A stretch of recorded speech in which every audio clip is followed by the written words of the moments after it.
आध्यात्मिक पथ की कहानी सुनने वाले सभी श्रोतागणों को जय श्री राधे, जय श्री कृष्णा।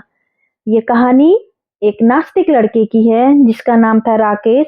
लेकिन उसे अपना यह नाम पसंद नहीं था, इसलिए उसने अपना नाम रॉकी रख लिया था।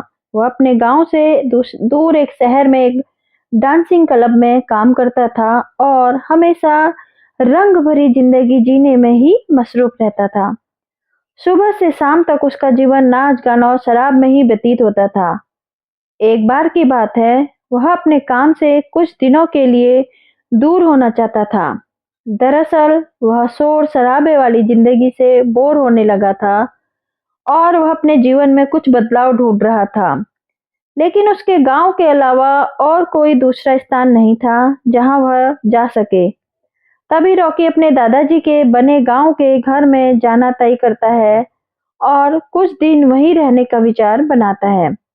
दरअसल कुछ साल पहले रॉकी के माता-पिता इस दुनिया से जा चुके थे और वह अनाथ हो चुका था। उसका आगे पीछे कोई भी नहीं था। गांव जाना भी उसे अच्छा नहीं लग रहा था। लेकिन मजबूरीवश वह गांव के सफर पर निकल जाता है। जैसे ही वह गांव की सीमा रेखा में पहुंचता है, उसकी नजर एक बरगद के पेड़ पर पड़ती है, जिसके चारों तरफ लोगों का हुजूम लगा होता है और गांव के लोग बरगद के पेड़ को लाल कलर के चंदन से रंगे हो रहे होते हैं। रॉकी को यह सब देखकर अजीब लगा। दरअसल वह इन सब मान्यताओं पर कोई भी यकीन नहीं करता था। उसने यह सब ढोंग लगता था। रॉकी गांव के अंदर अपने घर की ओर बढ़ जाता है और अपने घर पर पहुंचकर देखता है कि घर की हालत बहुत जर्जर हो चुकी थी। लेकिन फिर भी वह रहने लायक तो था ही, इसलिए वह अंदर प्रवेश कर गया और साफ सफाई करने करके रहने लायक व्यवस्था बनाने में जुट गया। गांव में कुछ पड़ोसी इतने सालों के बाद इस घर को खुलते देखते हैं तो उस लड़के से पूछते हैं कि बेटा तुम कौन हो। तब वो अपना परिचय देता है और कहता है कि यह मेरे दादाजी का घर था। तभी वो अपने दादाजी का नाम बताता है। गांव के बुजुर्ग लोग उसे पहचान लेते हैं और कहते हैं कि बेटा कोई आवश्यकता हो तो हमें बताना और जब तक तुम्हें रहना है आराम से रहो। रॉकी भी मुस्कुराते हुए जवाब देता है जी जरूर। लेकिन रॉकी का ध्यान अभी भी उस बरगद पर अटका होता था। तभी रॉकी एक बुजुर्ग व्यक्ति के पास जाकर बरगद के पेड़ से जुड़ी हुई बातों को पूछता है। तो बुजुर्ग व्यक्ति बताते हैं कि वह हमारी कुल देवी है, जिसकी पूजा हम हर महीने करते हैं और उन्हीं की वजह से इस गांव में खुशहाली बनी रहती है। बुजुर्ग व्यक्ति की बात सुनकर रॉकी जोर जोर से हंसने लगा और कहता है आज के जमाने में भी आप लोग कितनी पिछड़ी हुई बातें कर रहे हैं। आज कंप्यूटर का जमाना आ चुका है, लेकिन आप लोगों को वही पुरानी रीति रिवाज में फुर्सत ही नहीं है। रॉकी की ऐसी अपमानजनक बातें सुनकर बुजुर्ग को गुस्सा आ जाता है और वह रॉकी को भला बुरा कहता है।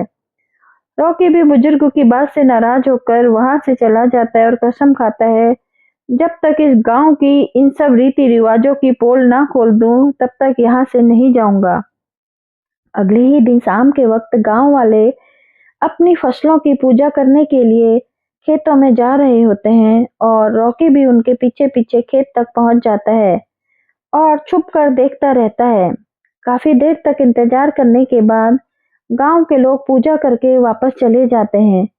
लेकिन रॉकी के दिमाग में विरोध का ज्वालामुखी फूटा पड़ा था और वह अपनी बात को सच साबित करने के लिए कुछ भी करने को तैयार था। तभी वो खेतों के किनारे दिए जलते देखता है और उसके दिमाग में आता है क्यों न खेतों में आग लगा दिया जाए।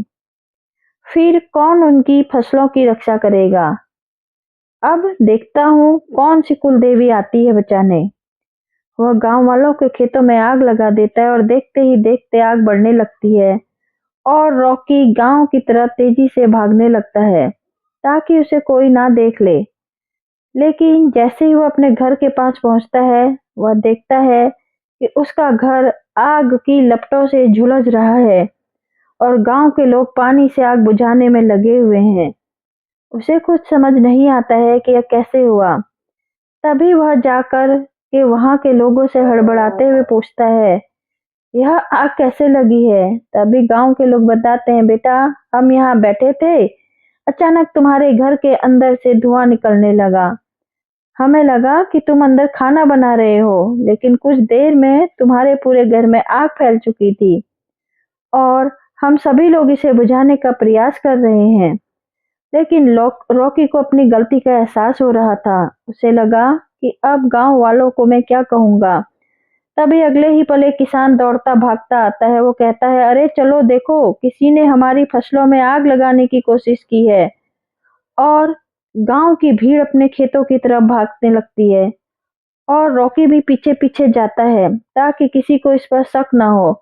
लेकिन जैसे ही रॉकी खेत के पास पहुंचता है तो खेत पहले की तरह ही लहलहा रहे होते हैं और जो आग रॉकी ने लगाई थी वह केवल फसल के किनारे तक ही बढ़ी थी।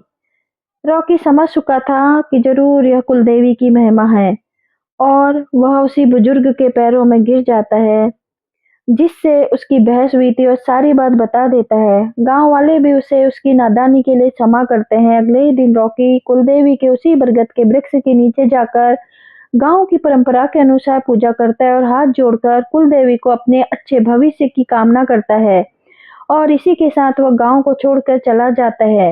लेकिन इस घटना ने एक नास्तिक व्यक्ति को आस्था से जोड़ दिया था, जो कि कुलदेवी का ही प्रताप था। जय श्री कृष्णा, जय श्री राधे। कहानी पसंद आई तो कमेंट बॉक्स में जरूर कमेंट करिएगा। जय श्री राधा और सब्सक्राइब